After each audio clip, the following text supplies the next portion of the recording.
I think the catalyst is money. My best month, I made $50,000. In 2005, Jim Vitale was convicted for his role in a business opportunity scam. There was ridiculous money being made. You know, you could take down $20 million in 8 months. He sold the American dream, the dream of being your own boss. It's basically learning how to listen and manipulate people. Once you understand the dynamics of what you're trying to do, which is separate them from their money, that's it. Business opportunity fraud occurs when someone tells you that they will give you what you need to successfully operate a profitable business. And when they do that in a way that guarantees and ensures your success. Every year, thousands of people lose millions of their hard-earned dollars to con artists selling fraudulent business opportunities. The telltale signs of business opportunity fraud are you can earn a lot of money.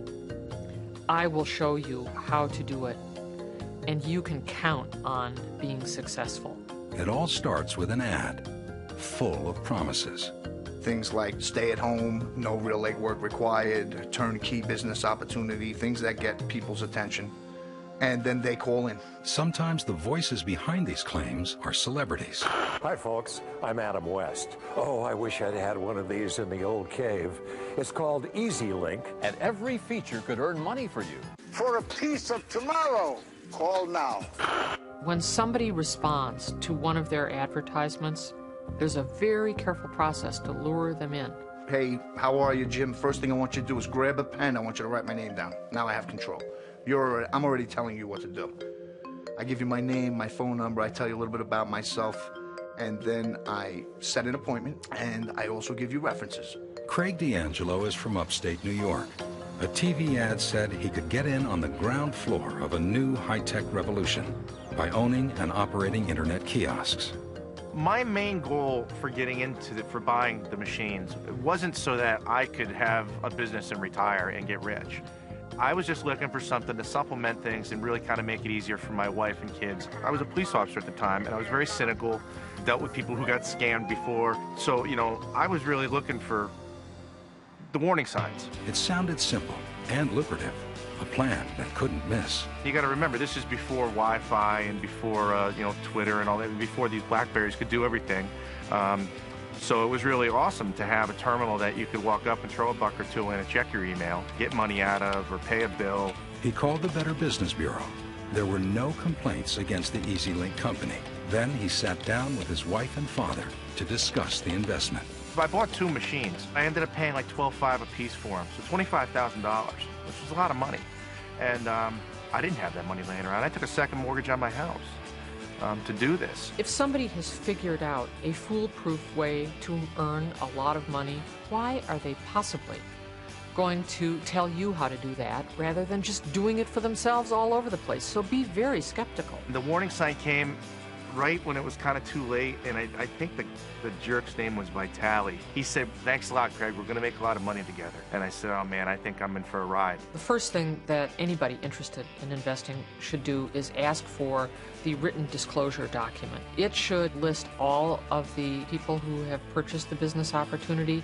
If there are any earnings representations being made, there's a separate earnings claim document. If they won't give you that, just don't go near it. Like Craig, Deborah Eaton thought she'd found a solid business opportunity. I've got right here a cashier's check for $8,500 that I mailed to them. The company, Ameripause, repeatedly called Deborah over 6 months. He had given me like 4 people to call to give me references that have been in the business for the last 2 years. Let's be honest, you don't know me from a hole in the wall. You call the 1-800 number on the TV. I don't want you to take my word for it. Let me put you in touch with some distributors, people just like you. One of the girls was in Kansas City, so we called her up. And she said that she sent her son through college with just the money she made off the machines. Deborah and her husband hoped to retire on the income they would receive from 5 prepaid phone card machines. These 3 were installed in different stores and never made a penny. What they usually do is give you just a few references, and those references invariably are in cahoots with the fraudsters. You have 3 of those EZ-Link machines? Yes, I do. How's it going? Going fine. I started out with one, and I bought another two about 3-4 months later. Can I ask you how soon you recouped your money? Sure. The first machine in about 10 months. Wow, so you're doing pretty well. Yeah. Even if it's the kind of business that doesn't require a storefront, you need to go and visit them physically. You need to see what the setup is. Go to their homes. Ask to see a list of their accounts. Oh, you'll get it back in 3 months. But I'm going to say 6 just to be on the safe side. 3 months? Wow. Are you sure? Oh, yeah, I've had people do it lots sooner than that even. This is great. No, it wasn't great.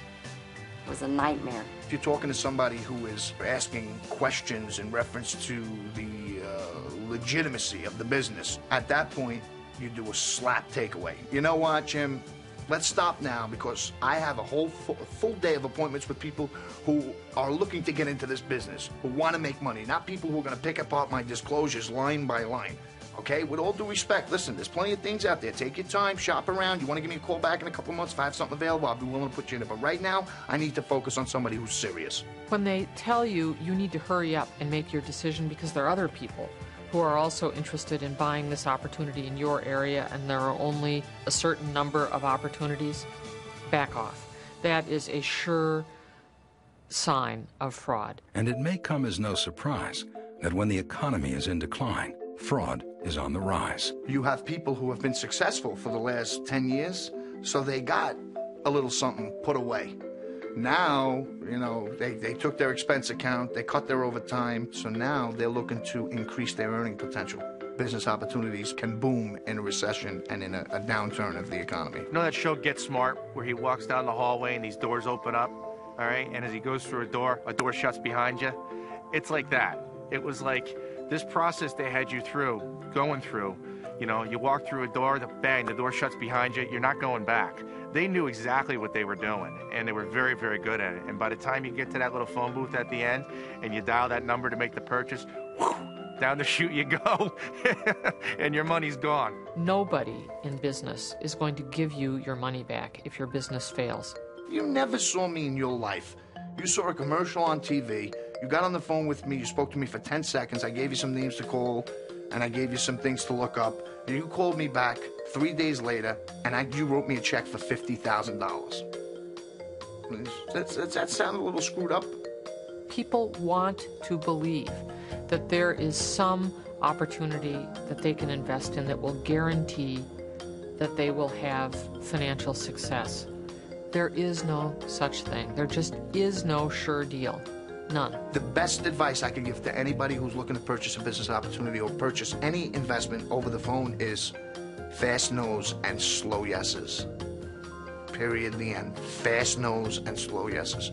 If you're considering buying a business opportunity, get a written copy of the disclosure document. It includes information about the company, a list of previous purchasers, and information about lawsuits the company has faced from buyers.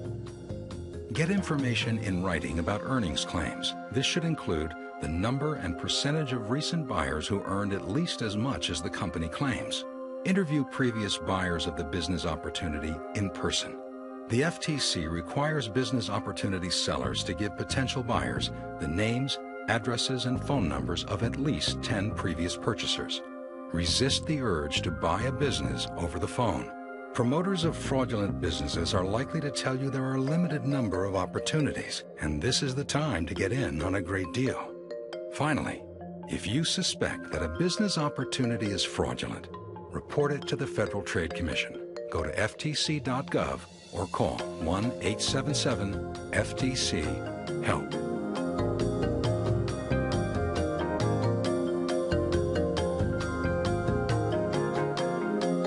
They're nice machines. Anybody out there want one? I'll give it to you free.